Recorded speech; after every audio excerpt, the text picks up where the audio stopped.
mag-asawa umuwi sa aming palagiang tahanan. Mayroong tao na makakakat ng anointing na ibinibigay ng Diyos sa kanyang mga lingkod.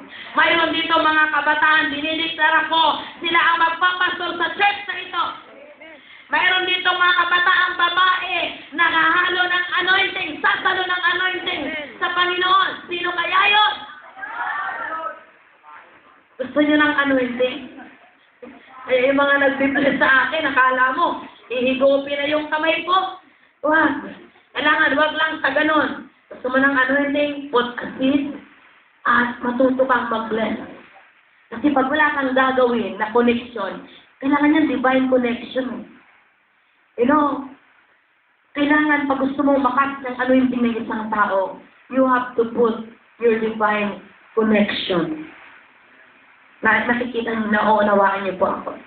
Si Elijah, di ba?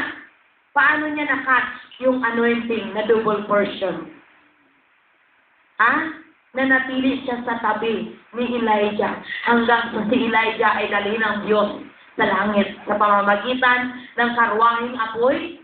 Nanatili si Elijah sa tabi ni Elijah. Pinaglingkuran ni Elijah. Si Elijah ng buong buhay niya. Alam niyo ba, if you read the book of 2 Kings, I think it's the book of 1 Kings, chapter 19, verse 19, to the following verse.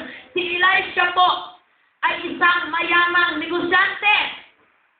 Pero dahil sa panawagan sa kanya ng Diyos, iniwanan niya ang kanyang negosyo. Pero bago siya umalis sa kanilang bahay, nagpaalam naman sa nanay at tatay niya. Kaya kayo mga kabataan, kahit saan kayo pumunta, lalo na pag pupunta kayo sa church, matuto kayong magpaalam sa nanay at tatay ninyo. Hindi yung bigla na lang kayong lalayas at wala kayong nihay-niho. Hindi alam ng tatay at nanay ninyo kung saan kayo naroon. Diba? So, nakat si Elijah, yung double portion ng anointing ni Elijah because of his service to the man of God. Kaya kung gusto niyo ng anointing, serve the man of God, serve the woman of God. You have to put your divine connection para kayo ay makaranas ng kapangyarihan ng Panginoon. Are you praying for me? Amen. Oh, I need a prayer. No, I need intercessors. Kailangan namin ng tagapanalangin para sa amin. Because the anointing of God comes kapag ang mga anak ng Diyos ay nagkakaisa na ipanalangin ang mga lingkod ng Diyos. Okay, so, yun po, wherever you go, be the light and the salt of this earth, set as a good example. Number 2, be fruitful to God and obey His commandments. Be faithful, be faithful, be fruitful. Okay, number 2, be faithful yan, anak. Fruitful din talaga yung basa niya. Be faithful to God and obey His commandments. Okay, paano nasusukat ng Diyos, mga kapatid, ang ating katapatan? Magtatanong uli ako, sino dito ang nagbibigay ng kanyang ikapo sa Diyos? Amen.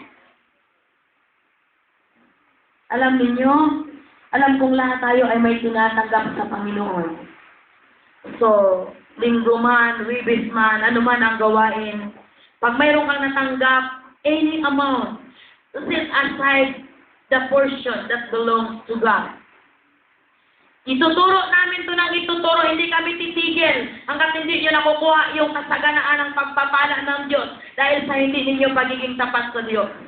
Hindi ako mahihiya na hamunin lahat ng tao. Magbigay kayo ng ikapo sapagkat ito ang susi ng inyong pagpapala at proteksyon sa inyong buhay. Minsan, busy-busy tayo sa lahat ng pinagkakaabalahan natin. Bili ng ganito, bili ng ganyan, lahat. Kain dito, kain doon.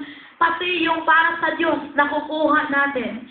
Mga kapatid, ang unang sukatan ng pagiging tapat natin sa Diyos ay ang pagbibigay natin ng tamang ikapo. Kasi hindi mo masasabing tapat ka sa Diyos kung yung kahit ika-10 bahagi ng natatanggap mo, mga estudyante, pag binigyan kayo ng nanay ninyo ng 20 pesos, you have to set aside the 2 pesos for the Lord. At kung gusto mong mag-offering, 2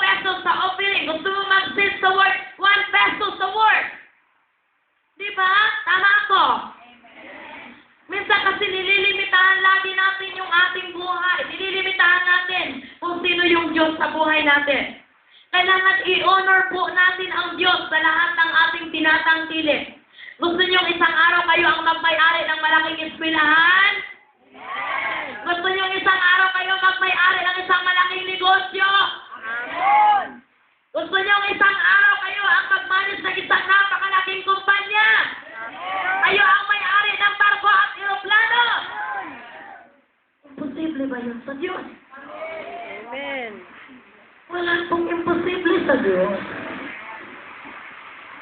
Kahit po kami, hindi namin inaasahan ang promotion ng Diyos. Lahat lang ng ginawa namin, we give faithfully for the glory of God. At isang araw, makikita mo ang resulta ng iyong pagiging tapat sa Diyos. Hindi kasi pumapayag ang Diyos na kung ano yung ibinigay natin, hindi niya susuklian ng mas malaki para sa iyo. Kanino kaya yun? Ang Diyos natin, tandaan natin na mas mataas ang Diyos kaysa sa atin. Kaya yung ibinibigay mong 20, tinataasan din niya ng Panginoon. 22 nga lang. Yun lang bigay mo eh. Pero pag nagtuto kang mag-release para sa Diyos ng mas malalaki, hindi pumapayag ang Diyos na hindi niya hihigitan ng mas malaki para sa iyo. Nire-release mo ang anointing ng Panginoon. Amen. Bakit ko nasasabi yun? Experience namin yun para sa Panginoon. You have to be faithful in giving your time. Letter B. Mula ngayon, kung hindi mo pa nagagawa yun, kapatid, sa tagal ng panahon na nakaranas ka ng maraming financial blessings, kailan ka huling naging tapat sa Diyos?